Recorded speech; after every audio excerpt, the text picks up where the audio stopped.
जय श्री राधा साधकों। नाम जप से निश्चित रूप से सद्गति होती है, पर लेकिन आपको पता है नाम जप में किसकी रुचि सबसे अधिक होती है?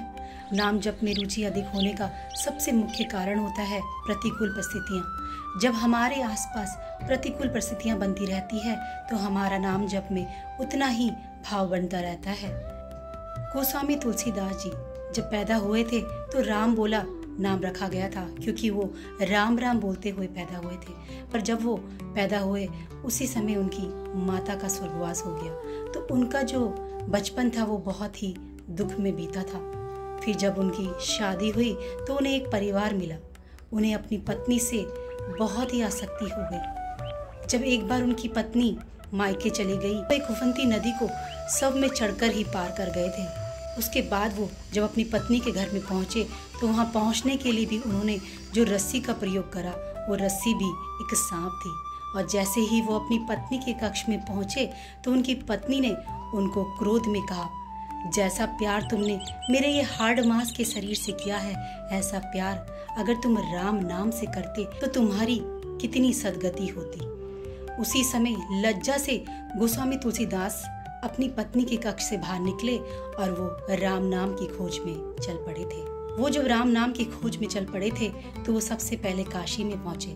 काशी में उन्हें एक पेड़ मिला जिसमें प्रेत रहा करता था।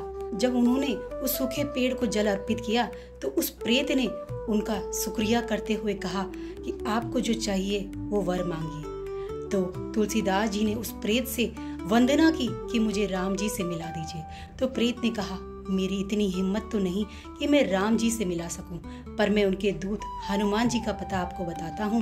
तब उन्होंने तुलसीदास जी को कहा कि तुम भगवत में जब जाओगे तो देखना कथा में जो सबसे पहले आए और सबसे अंत में जाए तो वो हनुमान जी होंगे।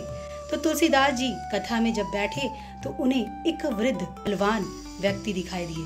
उन्होंने देखा और उन्हें सोचा कि क्या यही तो हनुमान जी नहीं। जब वो सोच रहे थे तो हनुमान जी ने पलट कर कहा कि क्या काम है। तो तुलसीदास जी हनुमान जी के चरणों में पड़ गए। हनुमान जी को पता चला कि भेद खुल गया है तो वो भागे और तुलसी घाट में रुके। स्वामी तुलसीदास जी ने हनुमान जी को तुलसी घाट में जैसे ही पकड़ा तो उन्होंने कहा, हे हनुमान जी, मुझे राम जी का पता बता दीजिए। हनुमान जी ने ही तुलसीदास जी को कहा, आपको राम जी यहाँ तुलसी घाट में नहीं मिलेंगे, वो आपको चित्रकूट में मिलेंगे। तो तुलसी जी चित्रकूट में जब गए तो उन्हें श्याम वर्ण में राम दिखे और गौर वर्ण में लक्ष्मण। जब तुलसीदास जी जैसे ही राम जी को और लक्ष्मण जी को चंदन का तिलक लगा रहे थे तो हनुमान जी ने ही तुलसीदास जी से कहा कि यही है आपके राम जी और लक्ष्मण जी। उसी क्षण ही तुलसीदास जी राम जी और लक्ष्मण जी के चरणों में पड़ गए। इसके बाद ही तुलसीदास जी ने रामचरितमानस की रचना करी और साथ साथ गीतावली और हनुमान चालीसा की भी रचना कर डाली। तो हे साधकों, जब हम निरंतर नाम जप करते हैं तो हमारा आध्यात्मिक विकास होने लगता है और हमारी निश्चित ही भगवत प्राप्ति होती है। जय श्री राधा।